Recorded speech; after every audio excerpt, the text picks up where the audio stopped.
best friend ni Yusik Claire, ang batang pinalaki sa promil, huling-huli na.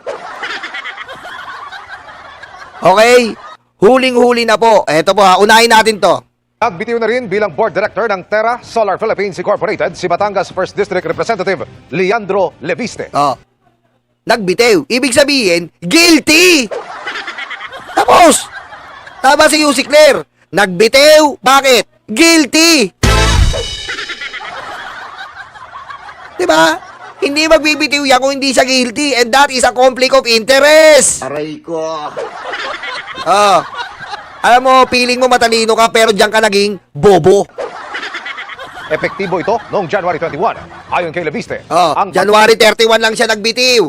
Pero, diretso pa rin siya nandun. Nung binenta niya yung Espinek. Oh. Sa pool.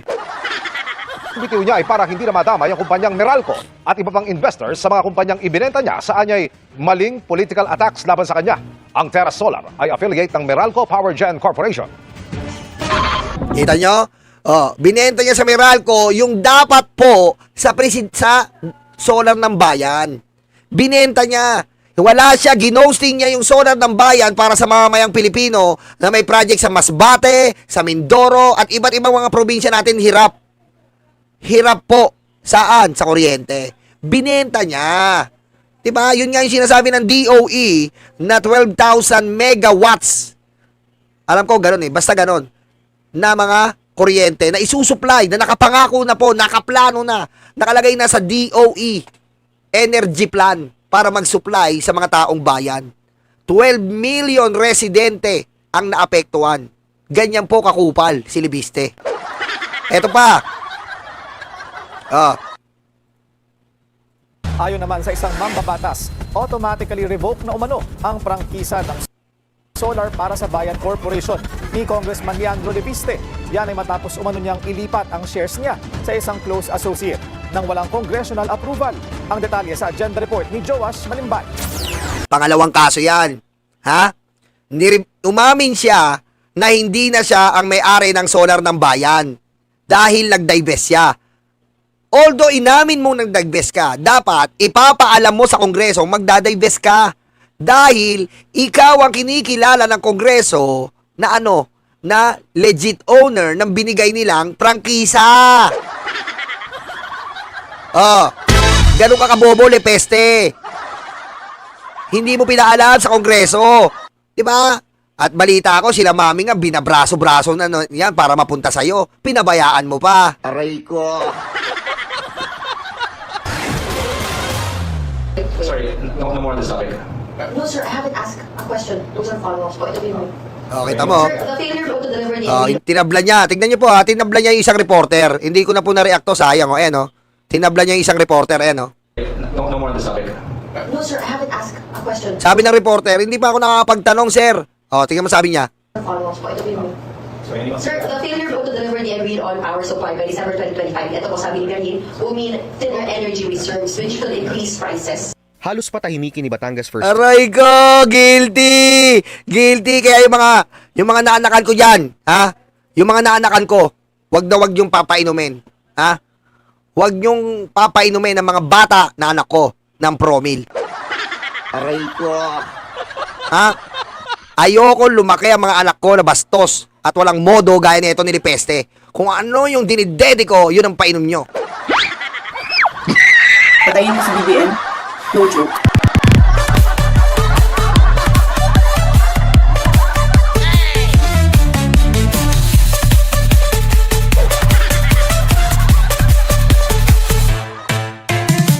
I mean, Bona. Kung ano iniisip nyo eh. Bona.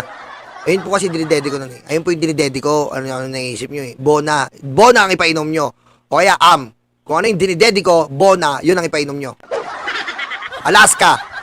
Beer brand ready to drink. Aray ko.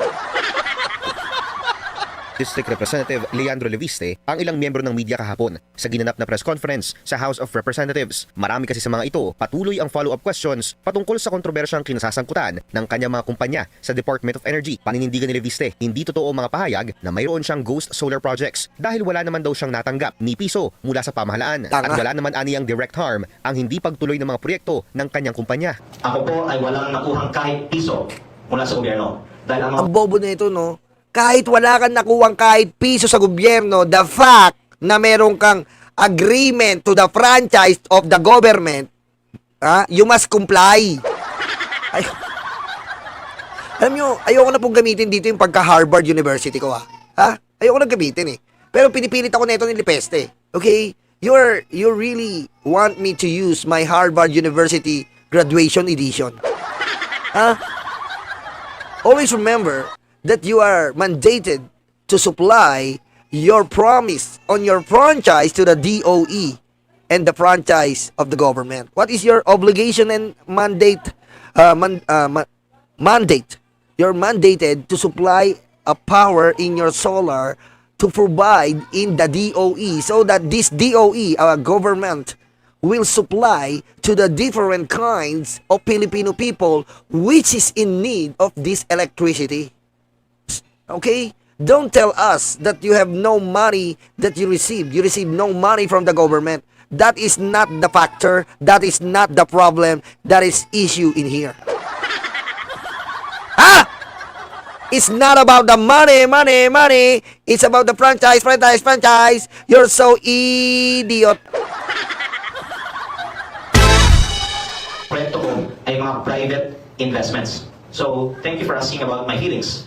I feel that it is ridiculous that we are even discussing this and that the media is cooperating in a diversion from the real issue. Because there is no public funds that are involved in this topic. It is about private investment that did not continue, and there is no direct harm that can be identified by anybody. No, Your Honor. Direct harm is not caused only by the money. Remember that, huh? Okay? Many cases in our court is not all about the money. Sometimes it's all about the trust. Sometimes it's all about the situation that is happening. Okay? It's not all about the money, Your Honor, Mr. Chair. And in this case, it's all about the franchise, you idiot. Aray ko. Okay? We know about the money you're issuing about the government. It's not all about that. It's the franchise that is rewarded in 2019 by the idiot Rodrigo Roa Duterte, Betlog Corduroy, to your company, Solar Philippines. It's all about that. Okay? It's all about your completion, your obligation, your mandate to serve the Filipino people, your solar power energy. But you didn't even comply. You ghost the Filipino people.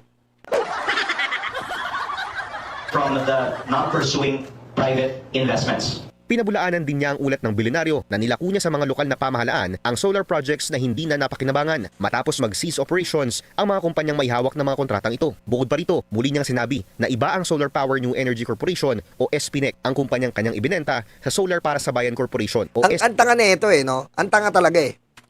Ibig sabihin, yung solar power po, hindi niya pinapalabas, yun na ng main supplier. Tanga ka ba? Ang solar power na owner ka, yan ang main supplier. Yung dalawang nasa ibaba niya, solar ng bayan, solar ng SPNEC, yung sa Meralco, saan manggagaling ang supply nun? Sige nga, kayo sumagot po. Saan manggagaling ang isusupply sa solar ng bayan at sa SPNEC, dun sa Meralco? Saan po manggagaling? Sumagot kayo. Binubobo tayo nito eh. Saan po manggagaling? Ha? Saan po manggagaling? Ha? Ha? Aray ko. Eh, sumagot ka. Hintay ko libiste ang oras na, oh. Ha? Tama. Sir Chris Angel. Same source. Sa Solar Philippines, sa mother niya. Sa pinakatuktok sa mother company. Ha? Pinubobo mo yung taong bayan, eh. Sa mother company na Solar Philippines, ang pinaka-main supplier dito sa dalawa. Sa Solar ng Bayan at sa SPNEC. In this case, priority mo ang SPNEC. Di ba? Priority mo ang SPNIC. Oh, kaya meron kang obligation sa solar ng bayan, hindi mo ginawa. Kung sana kung pwede, katulad yan ng Jollibee. Eto na naman po tayo sa Jollibee. Kung ang Jollibee, okay lang. Hindi siya pwedeng kumuha sa Jollibee ang Mang Inasal at sino? Ang KFC. Dahil different products sila. Hindi sila pwede mag-supply ng Chicken Joy. Hindi sila pwede mag-supply ng burger. Kasi nga, different products sila eh. Pero kayo, same product kayo, Solar Power Company. Hindi mo matatanggi na ikaw ang magsusupply sa dalawang kumpanya, sa solar ng bayan na may franchise ka at sa solar ng Nueva Ecija na Meralco. Ang ginawa mo, hindi mo priority ang solar ng bayan. Ang priority mo, nilako mo sa iba't ibang mga kumpanya ang Solar Philippines. At nakakuha ka nga etong Meralco. Doon ka nagkakamali. Oh, hinayaan mo malugi ang solar ng bayan. Hindi ka nag-comply, hindi ka nag-supply ng electricity na galing sa solar. Wala ka, sabi ng DOE. At kung nag-divest ka, bawal pa rin yun. Huli ka pa rin. Dahil pag nag-divest ka, sasabihin mo nalugi, hindi kasalanan ng gobyerno yun. Kasalanan mo yun. Paano malulugi ang gobyerno? Ang gobyerno continuous. Bobo ko eh. Hindi mo pwede sabihin nalugi yung solar ng bayan. Continuous ang government. Paano malulugi ang solar ng bayan? Hindi mo lang ginampanan. Diba? Kaya ka nga nagmumulta ng 70 million eh. Binubobo mo ba kami? Bakit ka magbumulta ng 70 million sa DOE kung wala kang ginawang mali? Aray ko. Oh, ba't pinakita mo yung mga cheque mo sa MOOE? Bakit hindi mo pakita yung cheque mo na binayad mo sa DOE na fine mo o multa mo ng 70 million? Ipakita mo rin ang cheque mo na 70 million na multa mo sa DOE dahil sa kontratang tinanggal sa'yo. Dahil pag hindi mo minultahan yon, lalong lalaki ang kaso mo. Aray ko. Huwag ka peste. PBC na siyang napagkalooban ng congressional franchise noong 2019. Pero ayon kay Bicol Saro Party List Representative Terry Ridon, tila sablay ang ilang arguments ni Leviste sa ilan sa kanyang mga pahayag. Ghost solar project siya kasi kumuha siya ng concession, yun yung first. Yes. Pero secondly, wala siyang na-deliver kasi kahit any single solar panel, any single hollow block, wala naman pong naitayo. Tama? Bakit ganon? Ba't niya ginaw solar project? Ginamit niya yung advantage ng franchise. Ginamit niya yung credentials ng franchise. Yan po yun. Na kami ang Solar Philippines, may franchise sa gobyerno from 25 years. May kapasidad kami. If ever kuhanin nyo kami, Meralco, may kapasidad kami mag-supply. Kasi may kontra kami sa Meralco, pinagmayabang nila yung credentials na yon. Nilako niya hanggang sa nakakita siya ng mas malaki ang kikitain niya sa Meralco kaysa sa kikitain niya dito sa franchise. Yan po nangyari dyan. Tuso. Very important na linawin po natin na hindi po ito victimless matter, no? Na kumbaga ang gusto niya sabihin kasi dahil wala naman siya nakuha ang pera, parang no harm, no foul mula sa gobyerno. Pero alam po ninyo, these are concessions, no? These are contracts that have been granted by government. So ibig sabihin, meron pong real opportunity cost sa energy sector kung kumuha ka ng kontrata tapos hindi mo na-deliver. Ayon kay Ridon, ang umano'y 12,000 megawatt contract na hindi na-deliver ng mga kumpanya ni Leviste sa loob ng ilang taon ay maaari sanang naigawad sa ibang solar firms na makapagbibigay ng mas murang kuryente. Ayan po masakit. 'Di ba? Ang ganda po eh. Solar Philippines, bandera po eh. Nakadikit yung Philippines eh. Sariling atin, Solar Philippines. Biro nyo po, may nakapilas diyan na mga investor, na foreign investor. Siya ang napili. Kasi tingin nila, ayos tong bata na to, Solar Philippines. Ibabandera ang sariling atin. Sariling discover natin, yung pala, gagaguhin lang ang gobyerno. Gagaguhin lang po ang taong bayan. Kita nyo po, hindi niya naisip yon. The fact na ibabandera mo ang first ever Solar Philippines mula mismo sa kalahi natin, Pilipino. Sinuportahan ng sariling gobyerno. Yan po kasi mahirap minsan eh. Diba? Oh, binibigyan ka na ng oportunidad, sinayang mo, mas pinipili mo maging makakarapal sa pera. Aray ko. sa maraming mga komunidad sa bansa. Nang maluklok si Leviste bilang isang kongresista noong nakaraang taon, sinabi niya na nag-divest na siya mula sa SPBC. Sa isang August 2025 General Information Sheet ng kumpanya, inilipat ang 99% of shares ng SPBC kay Hazel Iris Lafuente, isang close associate ni Leviste na nagsisilbi ring Chief Operating Officer sa parent company ng mga nasabing kumpanya na Solar Philippines Project Holdings Incorporated. Ang bagay na ito, isang issue na dapat din umanong tutukan Yan. doon, lalo na't nag-transfer ng shares si Leviste nang hindi humihingi ng congressional approval. Yun pa, yan siya sabi natin. Nilipat niya kay Hazel yung solar ng bayan pero hindi niya pinaalam sa Kongreso. Bawal yon. No. Kung kanino inaward sa'yo inaward yan, prangkisa, hindi mo pwedeng ilipat yan. Magpapaalam ka sa Kongreso niyan, boy. Kala ko ba matalino ka? Ba't di mo nabasa yung konstitusyon? Aray ko. Pero masarap kailangan natin mag-clarify kasi ang sabi niya, he did not sell the franchise, no? But I think he's speaking on flimsy technical grounds, no? Kasi ang totoo, at katulad ng binanggit mo na nga, meron po talagang transfer of controlling interest, no, to one of his close associates, no? And in fact, that associate is still sitting as a director at the Meralco-owned SPNEC, no? So, yung implication niya po on the franchise ay talaga pong merong in-expect po tayo dito na automatic revocation talaga. Kasi ito po ay ginawa nang wala po nga congressional approval. Naniniwala si Ridon na tama lang ang umano'y 24 billion peso fine na ipinataw ng DOE sa mga kumpanyang pag-aari ni Leviste. Ubos! Sa press con kahapon. Ubus ka na, Leviste. Ubus ka dyan. Ubus ka. Yan ang greedy. Sabi ko sa inyo, nakuha nyo yan ng marumi. Ha? Nakuha nyo yung maruming solar, babalik sa inyo marumi rin. O yan na, ubus kayo. Diba? Nakuha nyo ng marumi kay Digong, babalik din sa inyo yan ng marumi. Aray ko. Patuloy na dinepensahan ni Leviste ang kanyang mga kumpanya at sinabing hindi pa rin siya nakatatanggap ng opisyal na sulat na nagsasabing liable siya sa umano'y 24 billion peso fine ng ahensya at ang Meralco-owned SPNEC daw ang nakatanggap ng naturang liham. Nanindigan din si Leviste na politically motivated ang umano'y mga pag-atake sa kanya kaugnay ng kanyang mga kumpanya dahil sa patuloy na pagsisiwalat ng tinaguriang Cabral Files. Para sa agenda. Alam mo, pag mag-e-expose ka, di ba? Alam mo, ganito yan eh. Pag mag-e-expose ka, talagang may babalik sa'yo. Titignan nila yung credibility mo eh. Natural yan, Lepeste. Titignan nila yung credibility mo.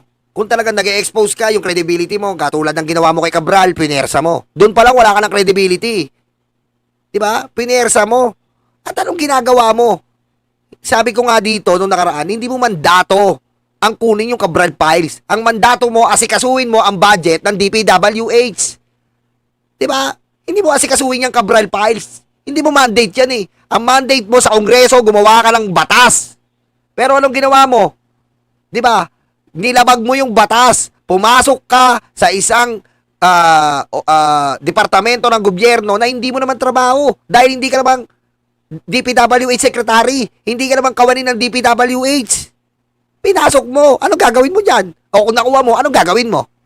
Papasikat ka. Yun na nga ang ginagawa mo, nagpapasikat ka. Pero sumikat ka ba? Sumikat ka dahil sa katarantaduhan mo sa solar. Doon ka sumikat. Aray ko. Diba? Kaya nga nang sabi ng ating mga forefathers, diba? Bago mo sitayin ang tain ng muka ng kaharap mo, sitayin mo muna yung tae mo, buhusan mo.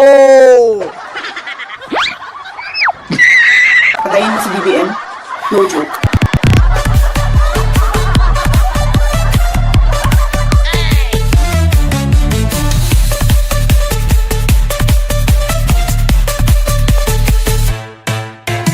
Oh, yari. Oh, dito tayo. At ng Buhay Party List at dati rin pong mayor ng Maynila at dati rin siya naging sekretary ng DENR. Magandang hapon po, Mayor Atienza. Magandang hapon sa inyo, Sandro. Magandang hapon po. Man, Yes! Good afternoon! Oo, good afternoon to both of you. dati ko nako-cover to eh. Oo, na-mayor pa siya sa Maynila. Anyway, excited akong makausap uli kayo sa radyo. Sayang, sana naka-zoom pala kayo para makita namin kung ano yung suot ninyo So, ngayon. ganun pa rin ba? Mayor. Ganun pa rin. Oo. Gusto-gusto nang kantahin ni Sandro yung ano Eh, wala tayong theme boses song. eh. Oo. O yan. Yes, sir. Kanina may nabanggit kayo na nagka-agree kayo doon sa investigasyon ng ombudsman doon sa solar firm ni Congressman Leandro Leviste. Pwede niyo pong ikwento sa amin bakit kayo nag-agree na dapat nga itong maimbestigahan? Dapat lang sapagkat hindi niya tinutupad ang kondisyones doon sa kanyang national franchise na nilakad nung panahon ko. I was there. Ayan po ang panahon ni Lito Atienza yan. At panahon din po, laging tandaan, congressman po ang ating ombudsman Remulla noon. Huwag niyong kalimutan yan. Kaya gigil na gigil po si ombudsman Remulla. Aray ko. Gigil na gigil po kasi 2019, Ombudsman Remulla is a congressman. Okay? Kaya alam niya po yung nangyari na to na ginagago ni Lipeste, ang DOE. Speaker then to Speaker Lord Velasco. So, alam ko po from the beginning what the issues are all about. Because I did my best not to approve the franchise as requested because I doubted from that time that the young man was not capable of delivering. Pero kasi, di ba, yung ipinangako Sabi niya, isa raw po si Mayor Lito Atienza ang pambansang bulaklak. Aray ko. Si Mayor Lito Atienza po ang pambansang bulaklak na, na tumutol dyan para sa solar ni Lipeste. sa atin ay, ano ba yun, yung tayo raw ay magiging, data center hub, no? Ng super data center hub ng Southeast Asia sa pinangako niya ng From the beginning, there was bad faith. Because he was applying for a national franchise and inexperienced local solar expert. But when confronted, and I checked his application for a franchise, ang kanyang kumpanya, 1 milyon lang ang puhunan. Patay! Sabi ko, imposible yung makapagbigay. Parang ano to Parmali! Yan nga po. Kung natatandaan nyo po ang Parmali kung saan pinahirapang tayo'y naghihirap noong pandemic, hindi na tayo makahinga. Sinasakal tayo ng Parmali. Binentahan po tayo ng face shield. Binentahan tayo ng face mask na overpriced. Natatandaan nyo po ba yung hengdeng na 150 isa? Pag hindi ka na ganon, ikukulong ka ni Digong. Aray ko. Di ba? Tapos malaman-laman mo na ang puhunan pala ng Parmali ay wala.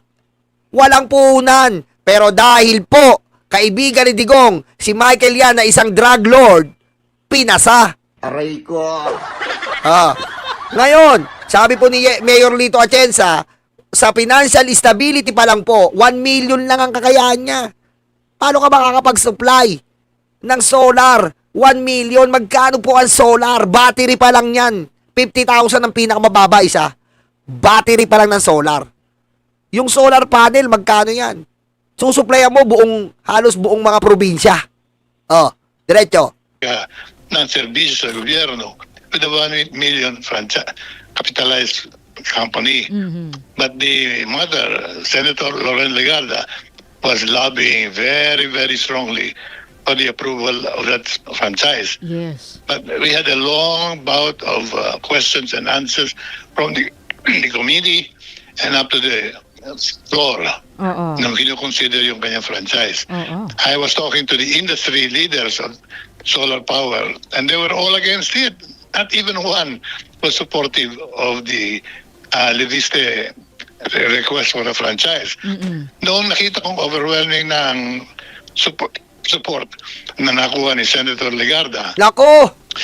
I insisted on the basic condition that if indeed this company is able to provide solar energy to the whole country, I would like a provision that it should not be sold any part thereof to any foreign or local corporation. Sila nag-apply, sila ang tumugon sa kanilang pangako. Because ang suspicion namin noon, at nangyari naman, they sold the franchise. Oy! Korean interest, some foreign interest, Patay. and a local corporation, Meralco. So, ano ang intention ng Alam mo kasi, kahit po kahit po sinasabi niyang hindi niya sinold yung franchise, ganun po sa yung depensa niya eh. Hindi po ganun. The fact na ginosting mo yung solar ng bayan at binusog mo yung Meralco, ganun ang lumalabas, Lipeste. Ha?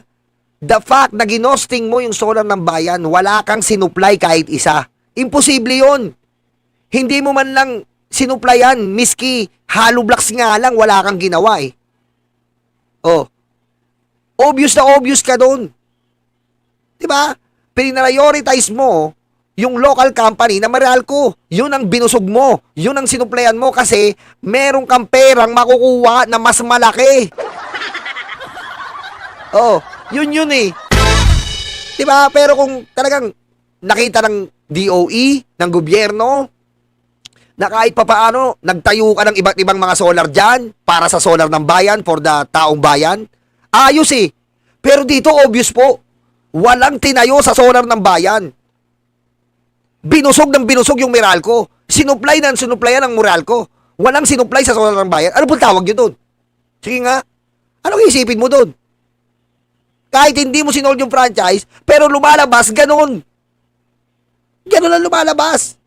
Kasi, sila lang ang binusog mo. May pangako ka dito sa gobyerno eh. Hindi mo ginagawa kasi nga, kupal ka. Aray ko. Tama. Nakailam pa si Mami. Ayan, sinasabi ni Lito Atienza, nakailam si Mami. Binraso rin ni Mami para mapunta sa inyo ang kontrata ng prangkisa. Aray ko. Nila ng franchise. From the beginning, there was bad faith.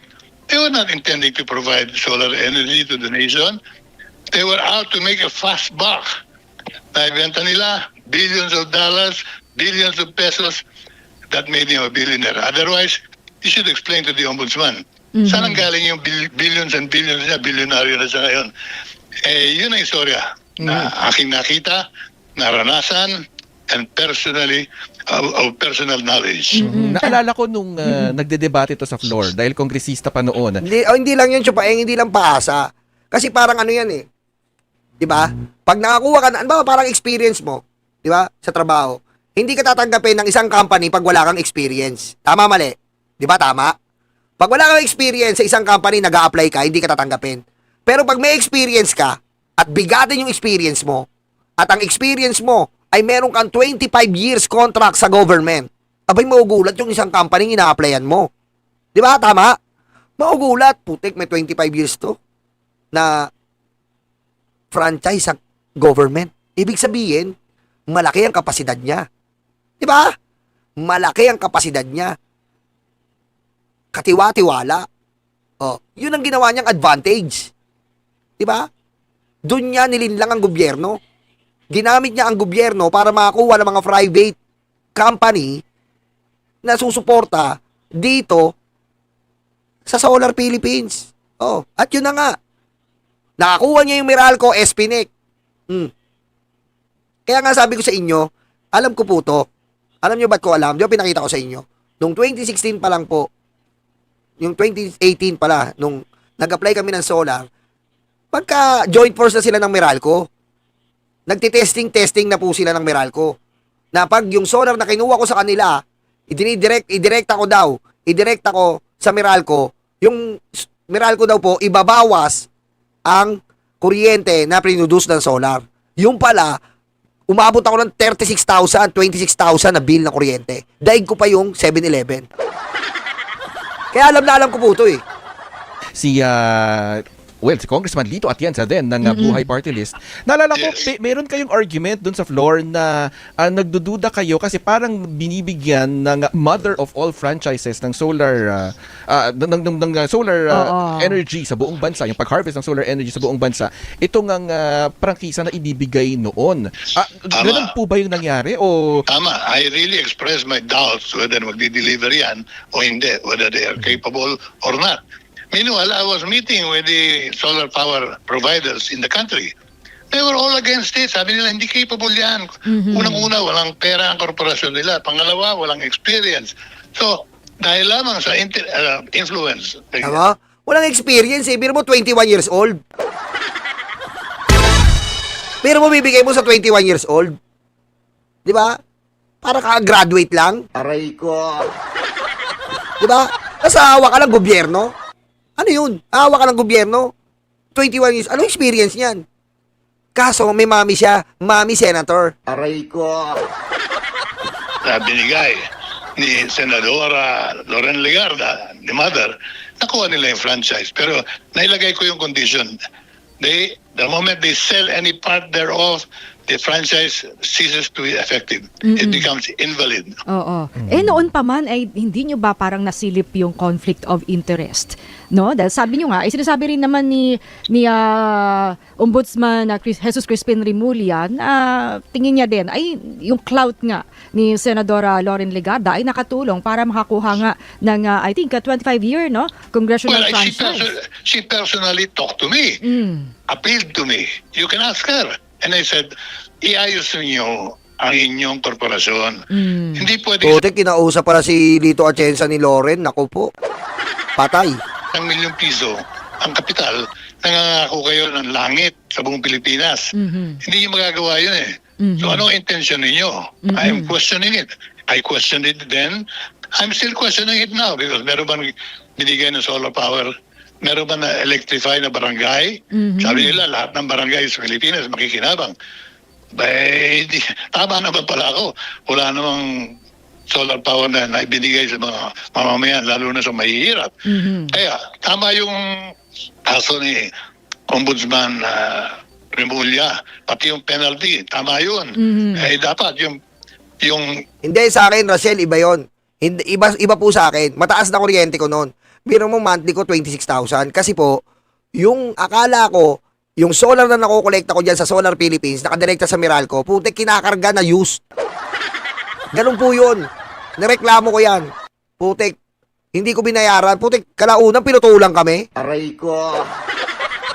Tayo. damage. Isang buwan lang yon yung sinasabi nyo, yung 3 months eh. Yung patong-patong. Hindi, sa akin, 1 month ko, 26,000. Umabot pa nga ako ng 31. Akala ko yung solar, pag dumirekta na sa Meralco, putek, ano daw, bababawasan. Yung pala, kinakarga ng Meralco, akala, ginagamit namin yung kuryente, gumagano, pabilis. Sa ating ekonomiya, yung pangakong napako, yung paghihirap ng Pilipino, patuloy na paghihirap natin, merong value yun. Kaya tama yung, maliit pa nga yung 36 billion. Dapat, magkano na kinita nyo? Sa bentahan lang? Hindi, not because you provided energy to the poor barangays of the Philippines, but because you sold portions of your franchise, which made it invalid from the time on. And meanwhile, ilang taon na yan? 4 na taon, nakaraan, malaking damage yan sa ekonomiya natin. Imbis na natulungan yung mga genuine solar power generators and corporations, nakuha nila yung super franchise, which was doubtful from the very beginning, but only because he was eleviste, na-aprobahan. Sabi nyo nga, maliit yung kapital na ipinapakita. Di ba parang ganun kapag sa mga kontrata sa gobyerno, yung bid rigging na tinatawag. Oo. Yes. Dali-dali nilang pinalitan yung papeles. Ginawa nilang 1 billion pesos. Pero maliit pa rin yun.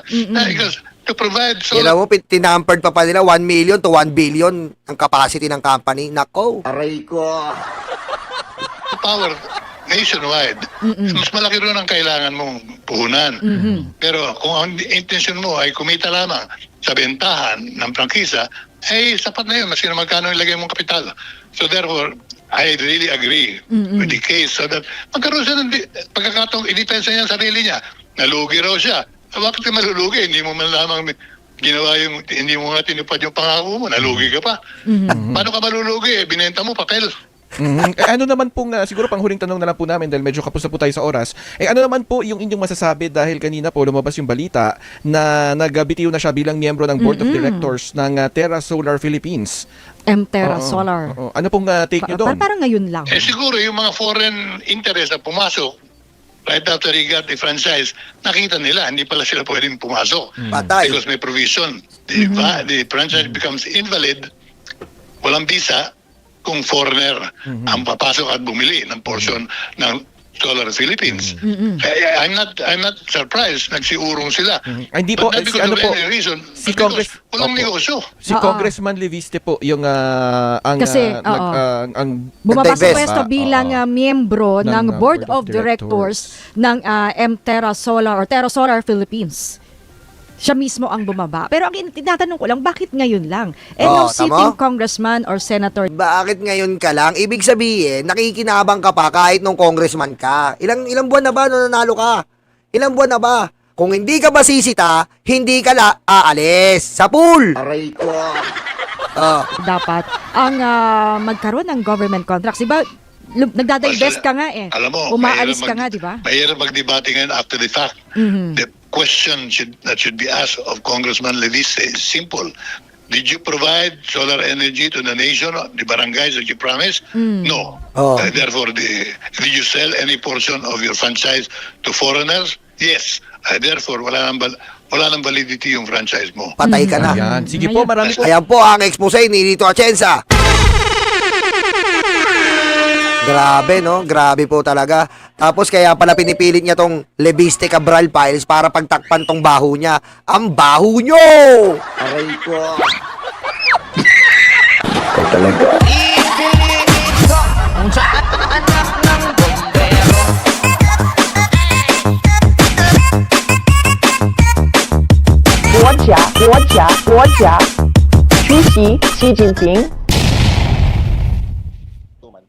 Nararamdaman muna yan eh. Bago a national survey noong December 3 to 11, it's part of our fourth quarter survey.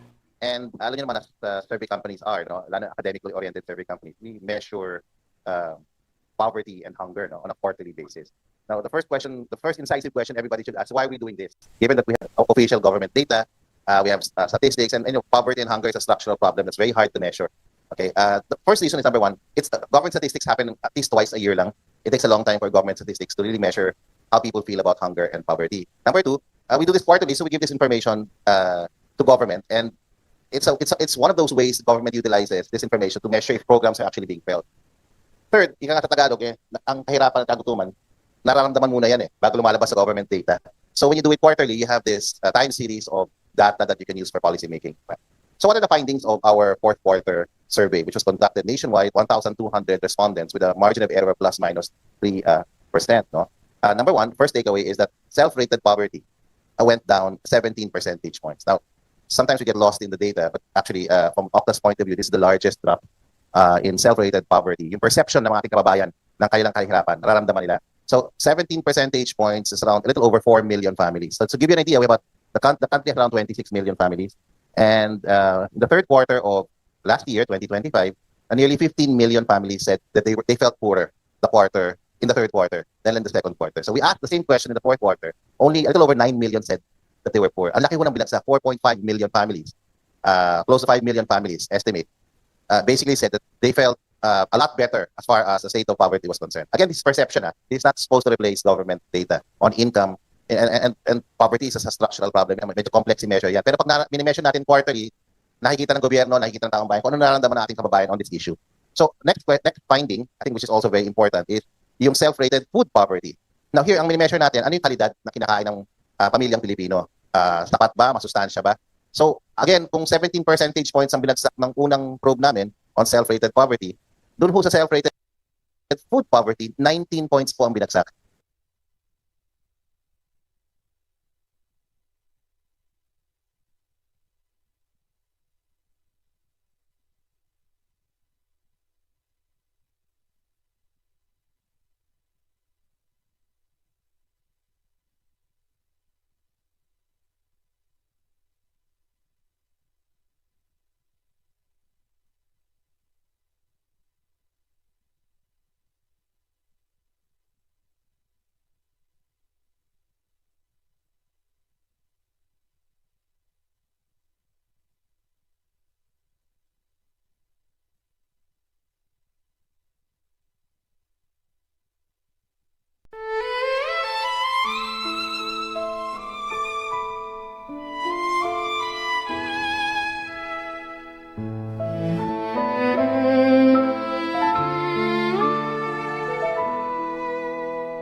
Nakaupo ako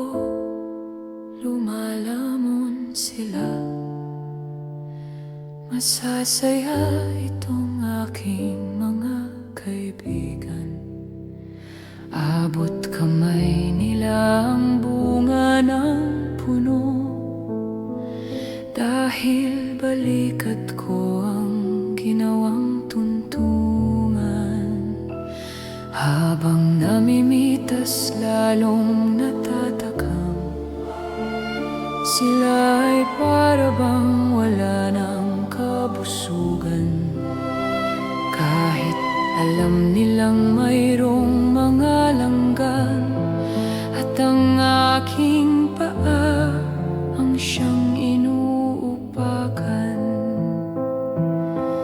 Nais ko nang magpahinga,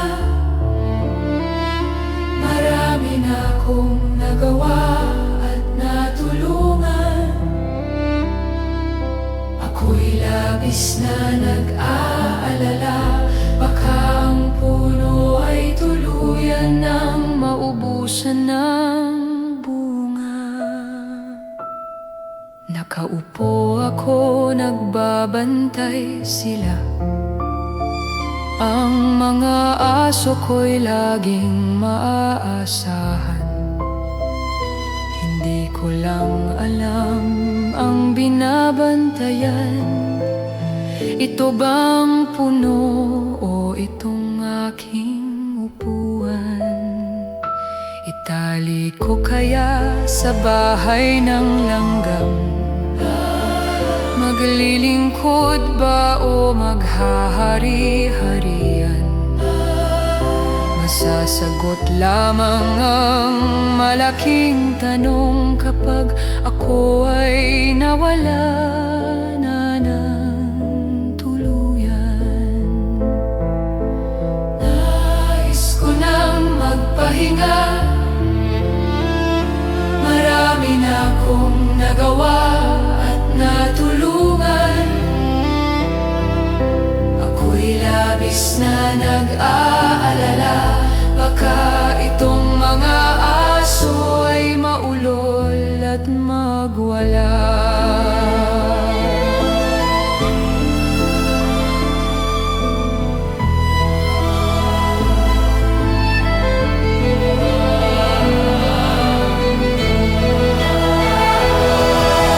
Daming naupo, walang solusyon.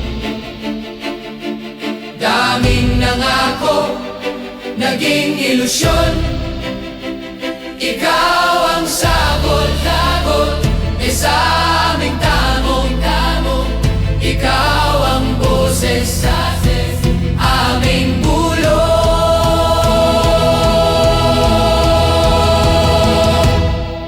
Nilalait ka at sinisira ng ginagaya mo para sa bayan. Ikaw ang aming tagumpay, bonbon, walang kapantay.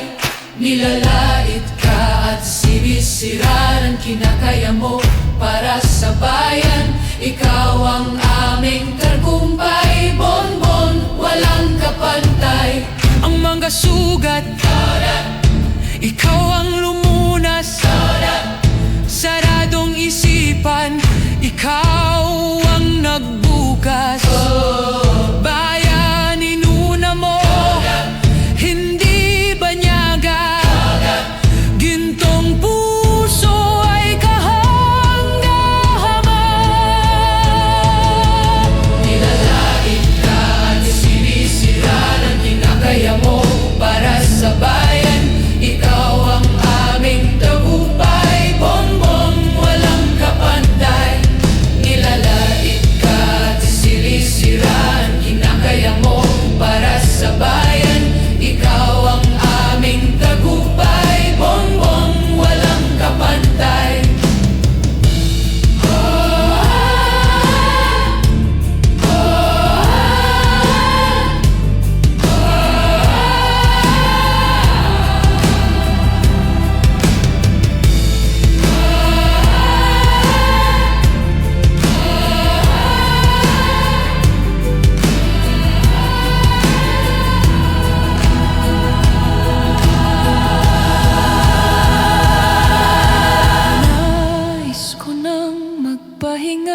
labis na nag-aalala. Baka